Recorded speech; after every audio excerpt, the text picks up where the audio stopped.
What's good, my people? Welcome into Buckets, Action Network's daily NBA betting podcast. We're in the workshop. Wednesday, NBA slate, so you know who's with me. J Money is Money, and AC Analytics Capper Albert Wynn. I am your host, Sean Little. You know the deal. We are presented by BetMGM, the king of sportsbooks. Go download BetMGM, get your plays right. And also, go download the Action Network app. Everything about everything in sports betting is locked in there that you need to know. Go download the Action Network app. All right, you know the deal. We give the play, we give the cap, we get you guys out of here. AC, the analytics capper, give me your best bet for the Wednesday NBA slate. All right, I got two. I'm going to go with the Hawks full game -1, and I'm going to go with the Clippers first half -3. J Money is Money. What are you looking at for the Wednesday NBA slate? I'm on the Chicago Bulls on the money line, but I'll go with -3.5 for the show. All right, I'm going to go with the Philadelphia 76ers -5. All right, AC, analytics capper, I'm coming right back to you. Let's talk about the Clippers first half because I also like this spot as well. But I was just going to keep it. I was going to let you have your own official. You know what I'm saying? We were talking about it before we hopped on. But let's jump right into it. Talk to me about the Clippers first half. -3, we'll call it as we recorded here Tuesday night. The Clippers offensively have been struggling for a few games now. They hung 140 on the Wizards, but outside of that, they've been struggling to put the ball in the hole. Why do you like the first half here for the Clippers? Yeah, that's a good point. So they only had 89 against Minnesota, 106 against Milwaukee. Everybody saw that disappointing, fourth quarter for the Clippers. So I think this is a bounce back. Houston is also on a second night of back-to-back, so you expect a little tired legs there. They had a pretty up and down game with the Spurs tonight. So I like the Clippers. This is more for Clippers than Houston, to be completely honest, because I think if the Clippers are playing at their peak, they can compete with anybody. So I like them in the first half. I'm not even going to deal with that fourth quarter because it looks like the big three just doesn't know how to close games right now, man. Like, they have three really, really, talented, great individual players, but they don't know when to take the shot. They don't know when to defer. It bugs me, Sean. It bugs me watching that game against Milwaukee that the three of them are deferring to Coffey and Norm Powell. Like, come on, man. Like, take the ball and shoot the ball, especially Harden, who was working it early in the game, and then it didn't seem like he took a shot in the last 6 minutes. Yeah, J Money, I even tweeted it out. I said, look, if you're going to have a stacked roster full of absolute bucket getters in crunch time, it is absolutely inexcusable that you can go 3.5 minutes without a basket. James Harden, Kawhi Leonard, PG, Norm, one of those guys has to get you a bucket. And it ended up being Norm Powell on a corner three who broke the streak. But the three main guys, the three-headed monster, the three big boys, couldn't get it done at all in crunch time coming down the stretch. How do you feel about the Clippers here on a bounce back after Alper and Şengün just put up a monster game and a big win in Houston? It looked like they were having fun beating up on the lonely Clippers, or the lonely Spurs, excuse me. Yeah, well, he's not going to have a big game here. So I do agree with Clippers in the first half. Now, I think that they know how to close games. I think they're just kind of fucking around right now, just kind of getting ready for the regular season. Maybe whether that's deferring to other guys, but I think this team will put things together. Hot take, I think that they're still – me personally, I still think they can get it done and come out of the West. I mean, they know that all that matters is getting to the playoffs. These regular season games don't matter. I mean, we can sit here and act like they matter. We know every year you can be the number 1 seed, you can be the number 8 seed. It matters what you do in the playoffs. So I think they're going to put things together. And I like the first half play. I think they come out here pissed off, and I think they smack up the Rockets. These two teams are playing for two different type of things. The Rockets are playing to play well, and the Clippers are playing to get the best seed possible. And they're coming off a horrible loss as well. There was a back-to-back spot. They just kind of ran out of gas in the fourth quarter here. But I do think that they come out here early and often and smack these Rockets up. Yeah, I agree. I lean -3 in the first half as well. And Jay, it wasn't even just a back-to-back. It was a back-to-back, but it was their third in 4 days. So they played Friday, Sunday, Monday. Now they get a day off going into Houston. Now, Harden might have had some more homies on the day off in Houston, but maybe James could be a little upset and come in and at least in that first 24 minutes and get it done. But I did chuckle when I saw that the day off was in Houston coming off of a loss. But I don't know, man, Jay. I think you're being a little dismissive. I know it's the regular season. I know those boys potentially don't care. But it felt like they just cared last week. They just cared 10 days ago. Right before the break, they seemed like they really cared. Now, all of a sudden, they don't care. The offensive struggles are interesting. We'll see how it shakes for the Clippers here in the first half, coming off a bad loss with no Giannis against the Bucks, and they flat out shut it down in the fourth quarter. You hear us talk a lot about the Action app, and if you've ever wanted to try the best version of the Action app, that time is now, because we're running a special offer on Action Pro. To celebrate the NCAA tournament tip-off, you can try Pro Access for just $9.99 for the first month. With Action Pro, you get our biggest betting model edges, real-time money percentages, Sean Kerner's player prop projections, and lots more. Visit actionnetwork.com/madness to take advantage before this deal expires. That's actionnetwork.com/madness. All right, AC, analytics capper. Talk to me about the Atlanta Hawks here, -1 coming off a win at the Garden. Yeah, you guys know I have like this weird affinity with the Hawks this season when it comes to a betting perspective, man, because they're not a great team. They're only 26-34. They're a terrible 19-41 against the spread. I know we were on them earlier this year, and I think they were the worst home team against the spread at that time, and I don't think they've really moved up the rankings there.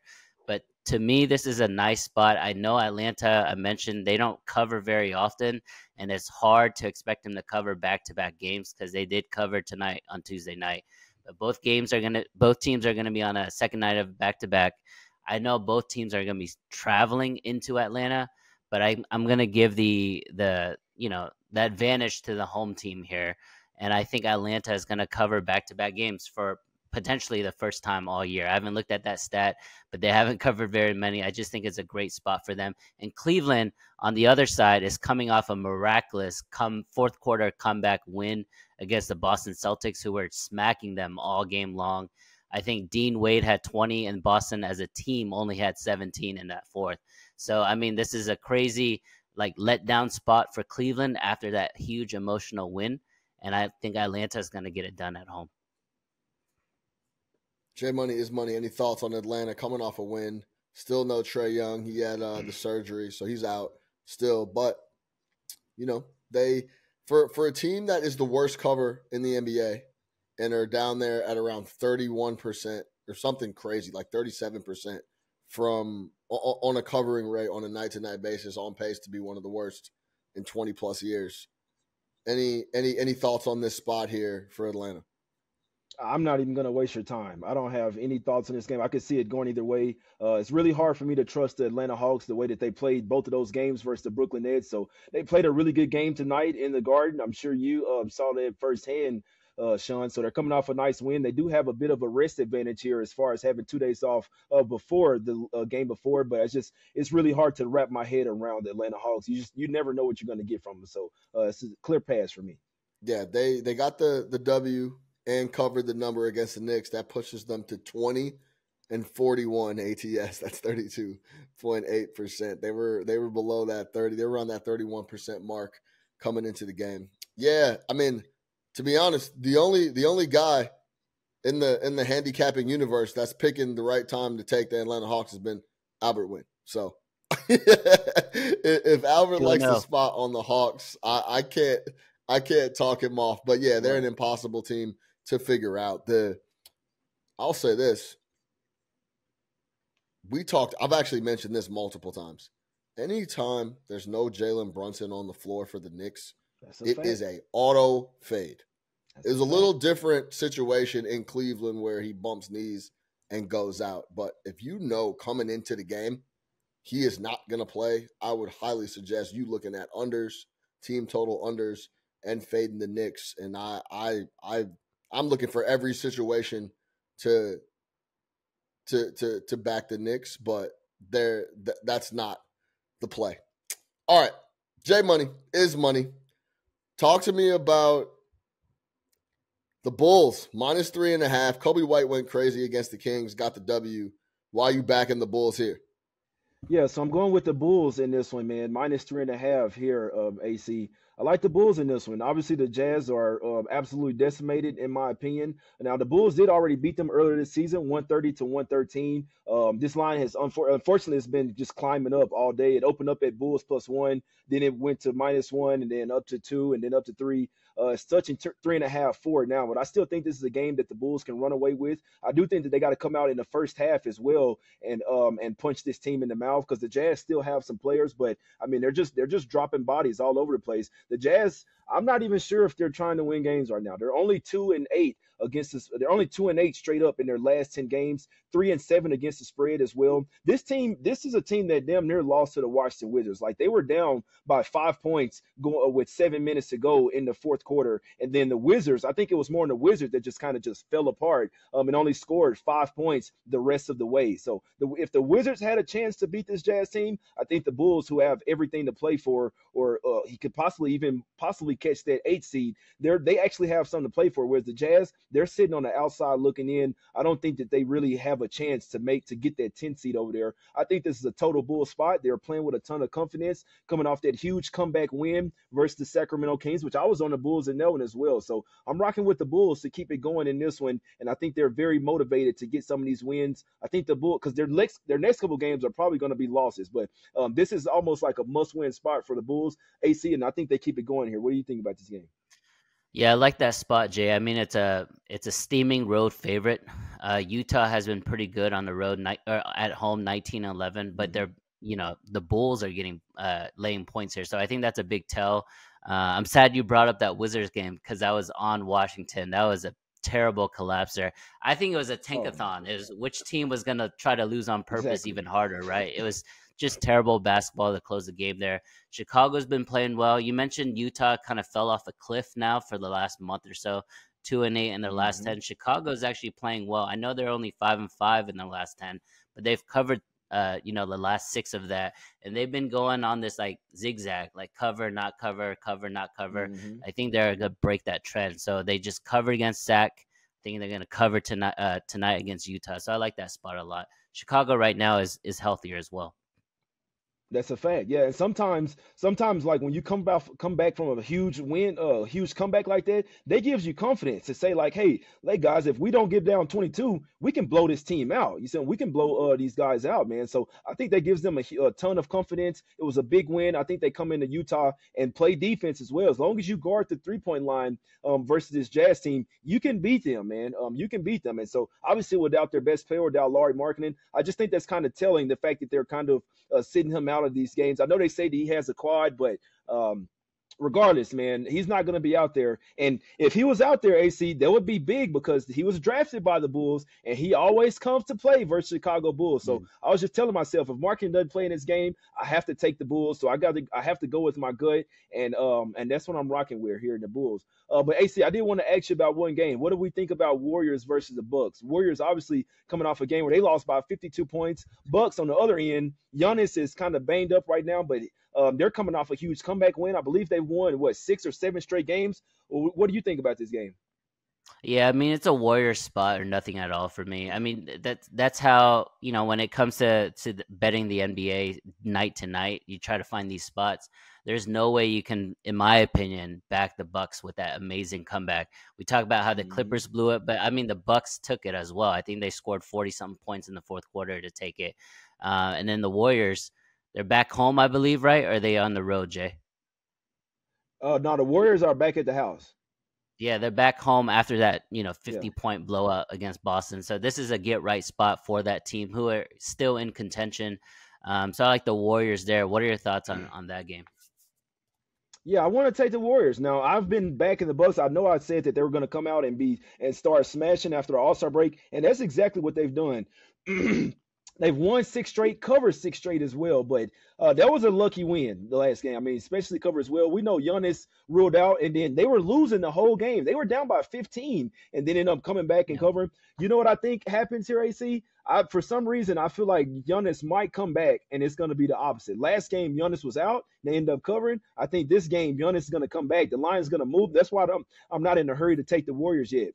I think Giannis messes around and plays. Now, it is Achilles soreness, so it's all on him, and I know that that's not something that they're really going to play with, but I think regardless, Giannis in or out, I think this is a total Warriors spot. We know that they have to win. Like, every game is a must-win game for the Warriors for the rest of the season. They were playing really well, and then they just ran into the Boston Celtics, and the Celtics, like, they even rested their guys in the second half. Celtics were all over them, but before that, the Warriors had won 7 of their last 9 games and covered 7 of their last 9 as well, so they're not going up against the Boston Celtics tonight. I think Giannis, I mean, obviously, if they don't have to deal with Giannis, that would give me even more confidence. But I think this is a total Warriors spot here. And maybe the fact that this line is steadily coming up might be a little telling, because it was at 2.5, and then now it's touching 3.5, 4. So maybe Giannis is leaning closer to being out. But I know that nobody's out for the Warriors here. I believe they even get Andrew Wiggins back in this game. They said that they don't have any injuries on the injury report. So that means Podziemski is back, and I think they get Wiggins back as well, who they're going to need. I know the Bucks have been playing some good defense, but this is a total bounce back Warrior spot. Like, this is a prime spot to like, this is the heart of a champion type of spot, right? You get smacked by 52. You got to come back out with everything, in my opinion, here, man. So I lean to the Warriors in this one, and maybe the line is telling us that Giannis might not be playing in this game, but I think the Warriors get the job done regardless, my guys. Yeah, I agree with that. And our guy, Sean, just jumped right back in. We were about to talk about the Philly game, Sean, if you want to get to 76ers -5. Yeah, man. Let's talk about the Sixers minus the number. Okay, so this is the murky waters that we always talk about, right? And it's a spot where tonight was supposed to be the spot against the Nets, who were coming off a really bad loss against Memphis. We're like, yo, this is a great bounce back spot for Philly. They just couldn't get it done. And what the Nets did to them was essentially beat them up inside. They beat them up points in the paint, and they beat them up on the glass. And that's not what Memphis is going to be able to do. It's 4 games in 6 nights for the Grizzlies. And it's funny because Memphis just beat the Nets. Nets just beat Philly. Mm-hmm. But as long as we avoid Luke Kennard having a super hot shooting night like he did the other night, I think Philly can bounce back and get and cover the number. No Tyrese Maxey still out with the concussion, but I still believe in these guys. I can't believe I'm saying this. Tobias Harris and the rest of the boys at home minus the number in a spot that they should get the W. 5 is a really solid number. It's nothing to sneeze at, being almost 2 full possessions, but I do think Philly bounce back and get the W. I wouldn't mind if you took the first half as well. So yeah, give me the Sixers minus the 5. Quick heads up. Legal sports betting has come to the great state of North Carolina. So if you're in the Tar Heel state, take advantage of the best sign-up offers across every sportsbook. A link to all those sign-up offers in this episode's description. So for listeners in North Carolina, check out that link in the episode description. Were y'all aligned with me? Oh, sorry about the internet issues, but yeah, what were your thoughts on Philly? I lean Sixers as well. I'm in the business of fading the Memphis Grizzlies, especially without now Triple J is questionable in this one, Jaren Jackson Jr. I think it's really telling. Like, I don't want to say too much and like bag most of these teams, but let's just say that it's very telling when Triple J doesn't play. So let's just put it that way. And then they just lost Zaire Williams as well. They won't have Derrick Rose for 4 weeks as well. Let's just say that this is the Memphis hustle. Let's just put it that way. And I don't think it's in their best interest to play these games in a motivated way. So I'm just trying to put it as nice as possible, but I'm in the business of fading the Memphis Grizzlies, especially on the road. I could only look towards the Sixers who did just drop into the 7th seed. So they're in the play-in tournament. They have all the motivation in the world to win this game. It's a bounce back J spot as well. I like the Sixers here. Yeah, I agree 100%. You went through the bullies already. Yes, sir. All right, let's get up out of here, man. I'm having technical difficulties. I'll recap for the boys. AC, the Analytics Capper Clippers, first half minus the 3, and Hawks, full game -1. J Money is money. Bulls -3.5 in Utah. I'm going to take the Sixers and lay the 5 versus, as Jay said it, the business of fading the Memphis Grizzlies. For J Money is Money. For AC Albert Wynn, I'm your host, Sean Little. Don't forget it. Download the Action Network app. We are presented by BetMGM. We will see y'all tomorrow for another episode of Buckets. Until then, let's cash some tickets.